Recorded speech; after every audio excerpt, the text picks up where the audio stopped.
that we in Alberta have an absolutely extraordinary God-given opportunity to be amazing. Enriching environment and a challenging environment.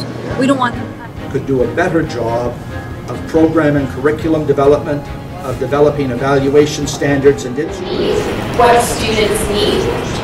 We need to be asking them. Go to the individual student, find their gifts and let them blossom. Everything we understand or have understood is turned completely on its head.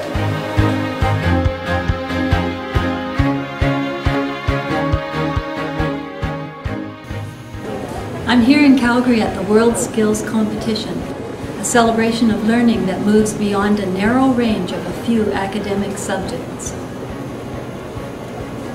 The 8,000 participants here are a powerful reminder that our future resides in supporting and promoting learning across a broad range of disciplines, skills, and knowledge areas.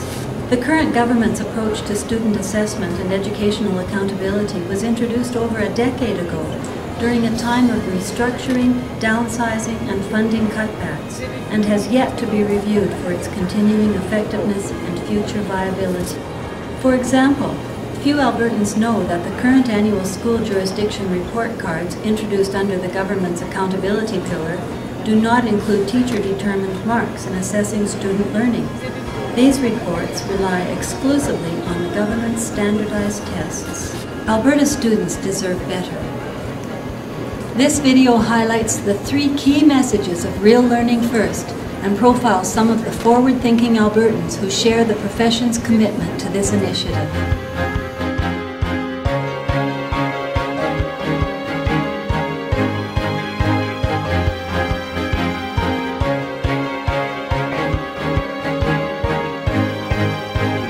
That as far as possible, people who are closest to the practice should be ones who make the greatest decisions about that practice, not people from great distances. And the job of government is to build the capacity for that to be done effectively over time. And professional communities of teachers meeting together, professional learning communities we call them, become not teachers merely talking rather than doing.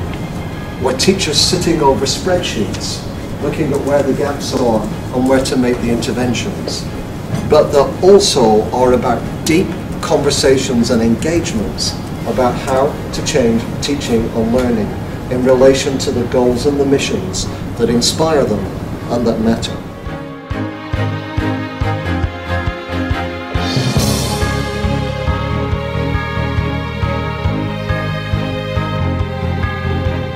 I believe that at this time, school jurisdictions acting together could do a better job of program and curriculum development, of developing evaluation standards and instruments, and of distributing resources.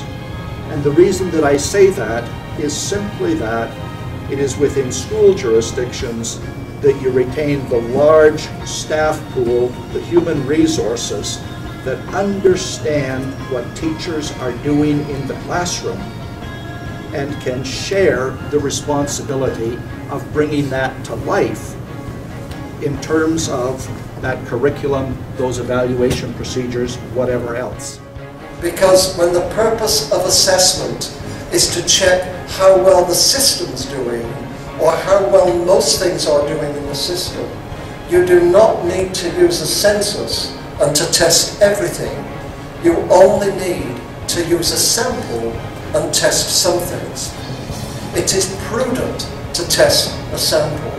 It is unprofitable and profligate to do a census of everything and everybody.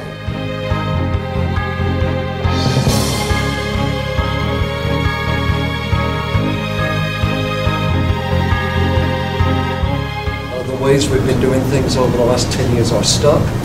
That in education, achievement scores are leveling off, no matter how hard we keep pushing at them.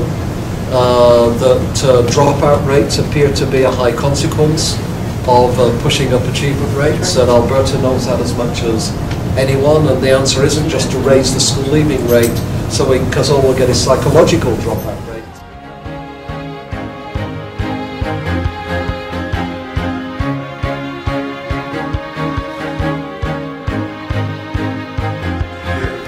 Real Learning First talks about the notion of what is it that really matters to our students, who are really the most important piece of what we do in education. Well, not about competitive measurable standards within a world-class system, but they are about an inspiring vision or dream. Remember last week? Without vision, education becomes mediocre.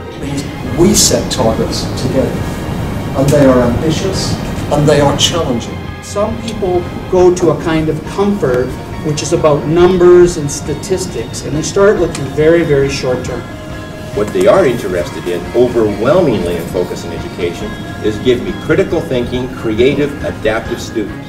To understand that young people need the commitment of all those parties to have the opportunities to be the leaders that we truly need them to be.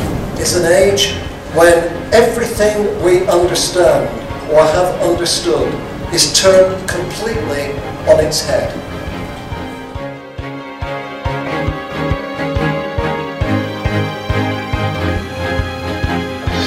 It's time to move past a reliance on bureaucratic accountability to a new approach that supports and builds capacity for professional responsibility. Recent developments point to significant progress. For example, the government's willingness to pursue alternatives to its grade 3 testing programs is a hopeful sign. Progress will not come without the continued efforts of teachers and all Albertans to continue the dialogue. For further information and ways you can become involved, check out reallearningfirst.ca. Thanks for watching. Together, let's put real learning first.